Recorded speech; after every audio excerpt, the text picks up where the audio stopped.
and newer things that we're offering. Okay. Morning, Brett. I know you can't talk back. Looks like you're muted right now, but thanks for being here, buddy. I just sent him an unmute request. All right. Make the host. Okay, DK. Anyway, good morning. Welcome to 20 Minutes That Can Change Your Life. This is being recorded because a lot of people watch this after the fact. I looked at the stats. This is our third week. And the special part about this week is it's National Cyber Security Month. It is. Congratulations. Claude Hubert is on. He's gonna do a little bit of the explanation after DK gets started, and talking about our new release that we just announced, the Managed Detection and Response. We added that to our Managed Security Services portfolio. So we've got a lot to talk about. So DK, why don't you take it away? Sounds good. So hey, Brett, Andrew, thanks guys for taking time to jump on the call. Definitely grateful for that. Appreciate it. And as always, do pay attention because you will be tested at the end. Hey, Andrew. Andrew, hey. Number 2. Morning, sir. So, can you hear me okay? Yeah, sound great. All right, Thanks for being here, buddy. Appreciate you spending time with us this morning. We'll try and keep it quick.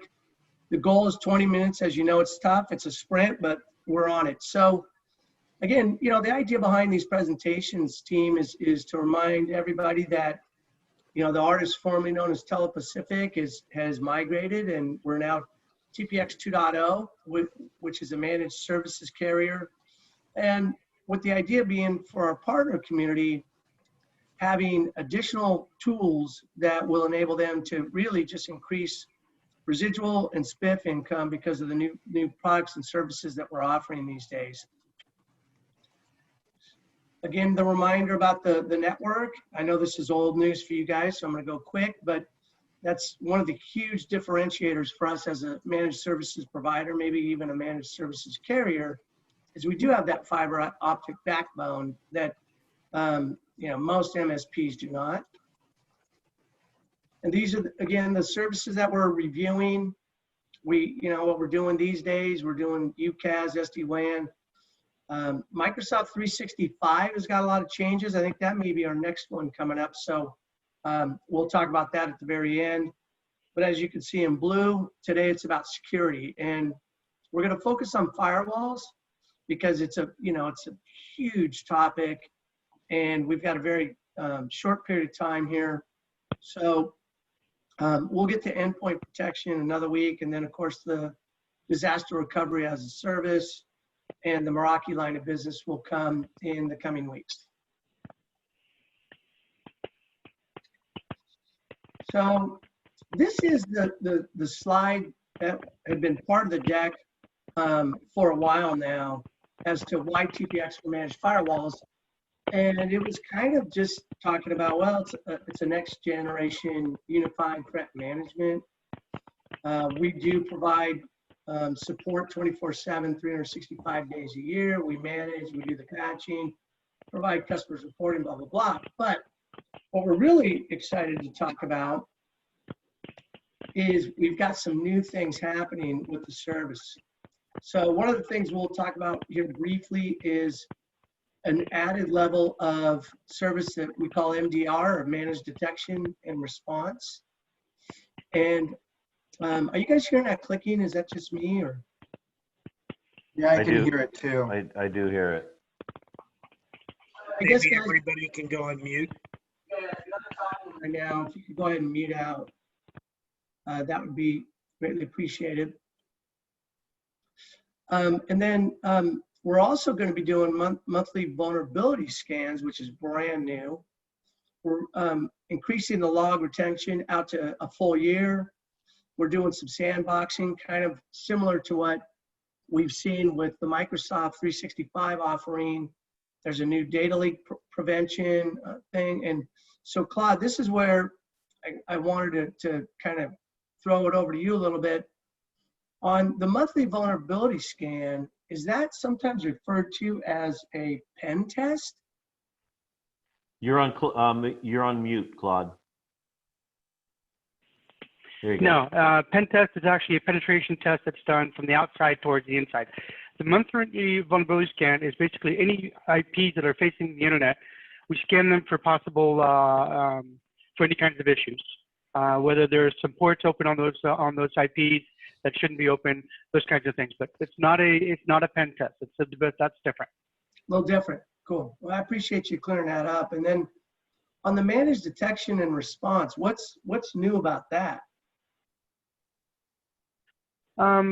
This is really big because this is where we're actually monitoring live. We're monitoring the firewalls live for any possible threats coming in, and then taking whatever steps are appropriate if we detect something. Now, the firewalls have a lot of detection mechanisms built in, and that will work directly with our SOCs and our security engineers in the SOC. So they're actually keeping an eye out, and when they see threats being routed towards one of the firewalls that we support, then they will intervene and block it or take whatever appropriate actions are on. So it's a live response to potential threats. Beautiful, beautiful. Any questions with that, guys? I know we're trying to keep it brief here, but I think, you know, some of these things here that are new are a little important. Andrew, you guys good? I was just gonna make a comment.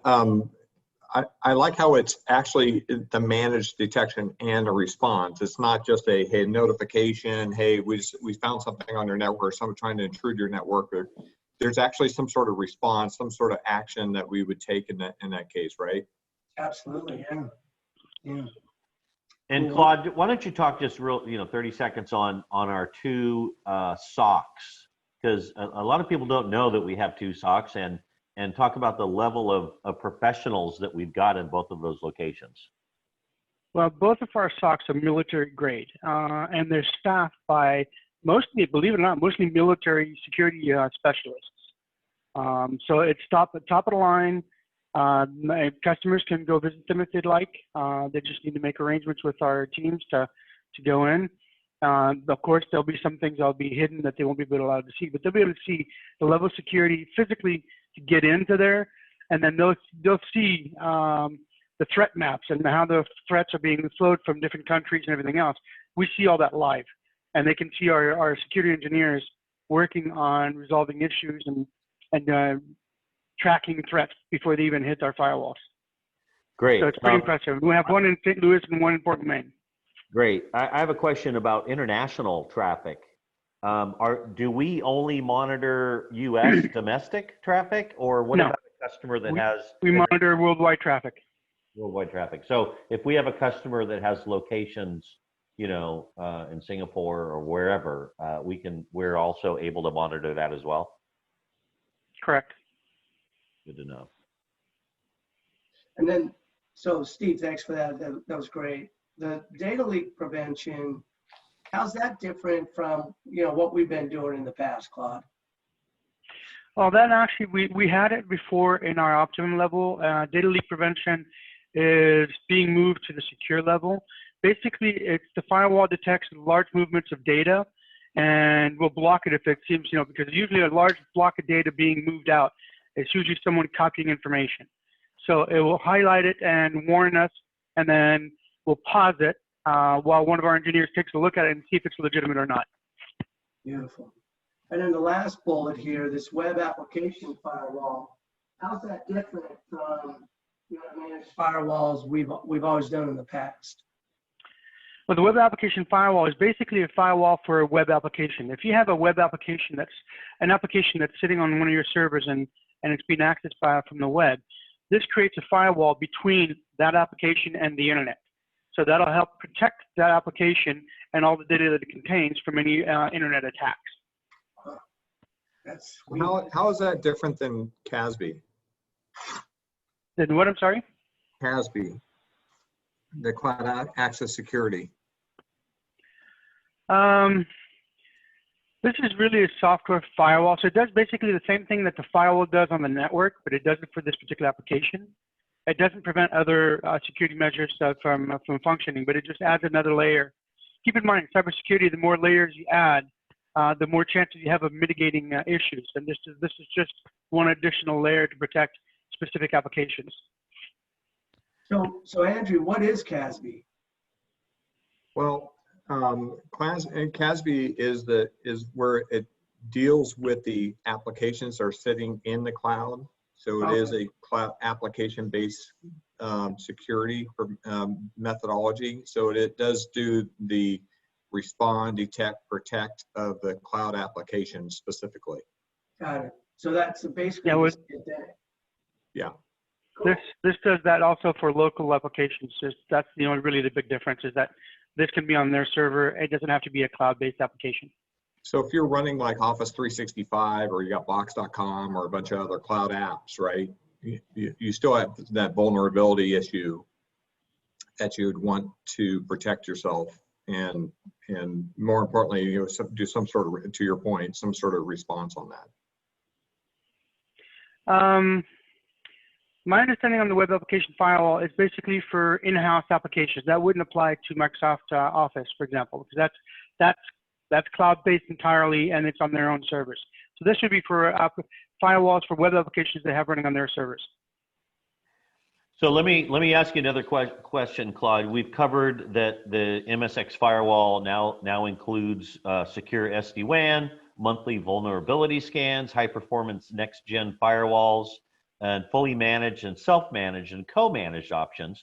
We also announced this week that our MSX endpoints includes security awareness training and DNS protection. Why don't you talk about those two things as well? Okay, the security awareness training for me is one of the biggest things because the #1 risk on the internet today facing any company is still its people. So the security awareness training is basically a set of videos and training that should teach people how to recognize possible threats and how to mitigate them. And then they get tested. They get emails with bad links and everything else as a test, and how they respond to those tests will grade them and bring up other videos for them to watch to learn how to protect themselves from those kinds of threats. So for me, that's huge. That's a really important piece. And I'm very passionate about this, as you already know, Steve. So that's a big one.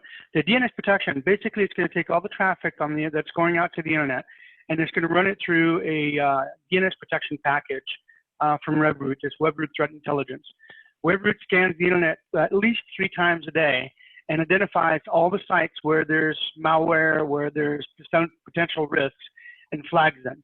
Okay, so when you go to the internet and you have the DNS protection enabled, it's actually going to go through their DNS protection service and make sure that the site that you go into is clean. If it's not, it will block it. Okay, and there are certain categories that companies can eliminate. They can eliminate anything that's for pornographic, for example, anything that's inappropriate. If that company doesn't want people to stream videos, then they'll block streaming videos. So it's configurable. You know, there was one third one. Huh? No, I was just saying, I talked about security awareness and DNS protection. Yep, okay. Yep. As the new, and not everybody knows this, but Claude used to be a hacker. He was a professional. Yep. He hacked. He knows how to hack. So I got a question. I mean, little plug for the Top Gun show. Claude will be on it tomorrow morning at 8 o'clock. So make sure you see that. It's a great interview. But quick question, Claude. A lot of sales partners that are watching this right now are like, well, this is great, but I have no freaking idea how to bring this up to my customer. Give a couple of simple door opening questions that we can use to get the conversation rolling with our circuit customers. How do we bring up firewall? Firewall is very simple. There's very basic questions. The first one is, how old are your firewalls? If they're more than 3 years old, they should probably be replaced. The oldest firewalls anyone should be using is 5 years.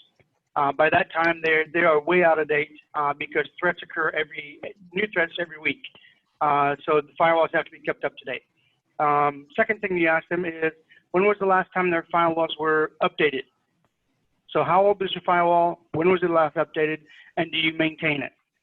Do you keep it up to date? Because if you don't, then you're at risk for anything that's come in since your last update. So that's a really important piece for them to know. Those 2 questions are key.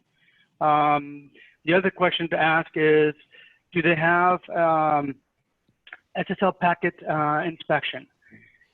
35% of the traffic on the internet is now encrypted via SSL, including malware and threats. I mean, they didn't used to be that way, but the bad actors have gotten smart and they're starting to encrypt their packets. So if you don't have deep packet inspection on your firewalls, you're at risk because you won't detect anything that comes in on that's encrypted.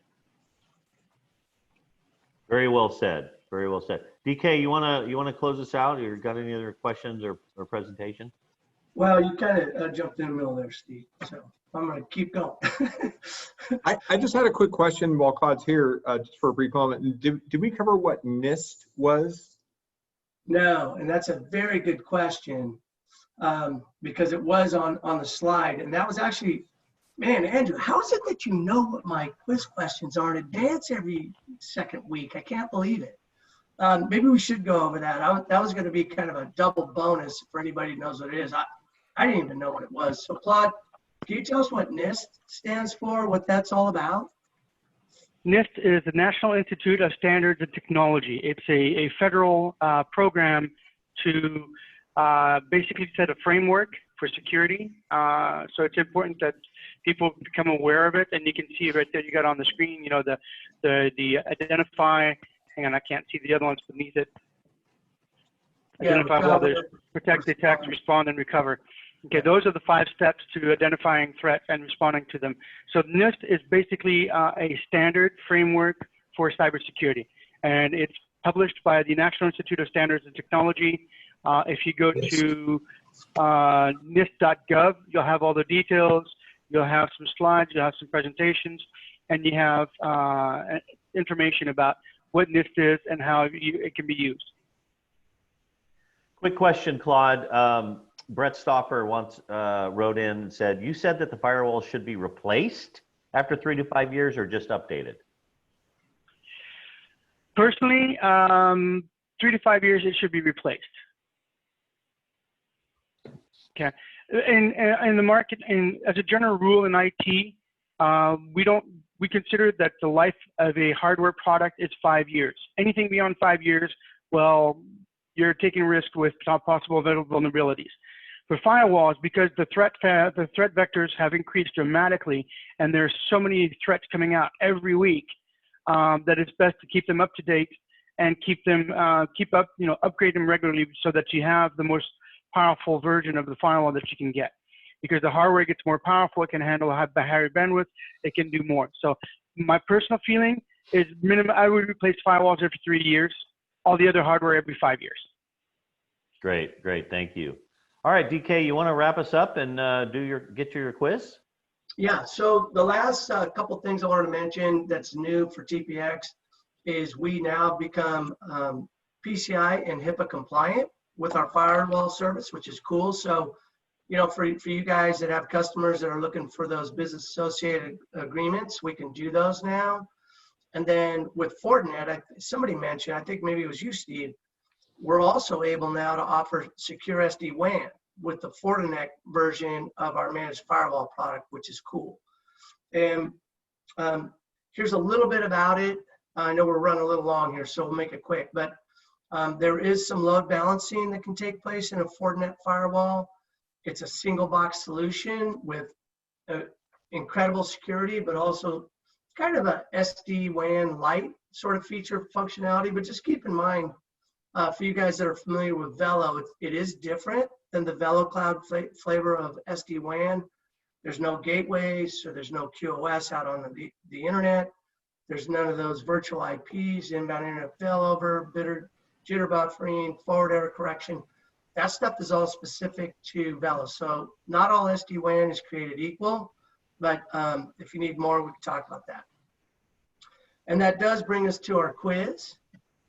And the first question is, who are the 2 firewall vendors used by TPX currently?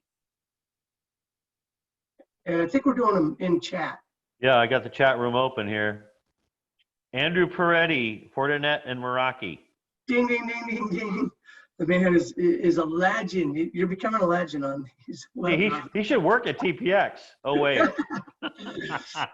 He did his time. Yeah. Absolutely correct. Fortinet, Meraki. Question number 2. What single box feature can both vendors do reasonably well? I know it's not the clearest question, so I apologize. MDR is Andrew's answer. What I was looking for here was SD-WAN. So, Okay. you know, we've been able to do SD-WAN with the Meraki appliance since day one, but the SD-WAN, that secure SD-WAN with Fortinet, that's new for TPX. So I just kind of wanted to do a reminder on that. All right. And then Andrew, as he does, beat us to this question, which is what does NIST stand for, which we all know now is the National Institute of Standards and Technology. And so with that, next up, guys, on October 20th is Microsoft 365. And Microsoft's made a lot of changes, and actually TPX, our marketing team, has come out with a really nice brochure that we'll go through that has like the entire grid of what is available now, what are the new names to the different licenses, what's included, what's not. We'll go through all that stuff. So that's one you definitely do not want to miss on Tuesday, October 20th, 8:30 a.m., Microsoft 365. And with that, we'll say thank you very much. Yeah, thank you, everybody. Claude, thank you for being our special guest. You know, other people sell security systems, but nobody has Claude. Nobody. No, we do. We've got Claude, and we've got a lot of Claudes. Thank you, gentlemen. Have a great day again. Thank you, everybody. Appreciate you joining. Be on in 2 more weeks for Office 365. Signing out. Thank you.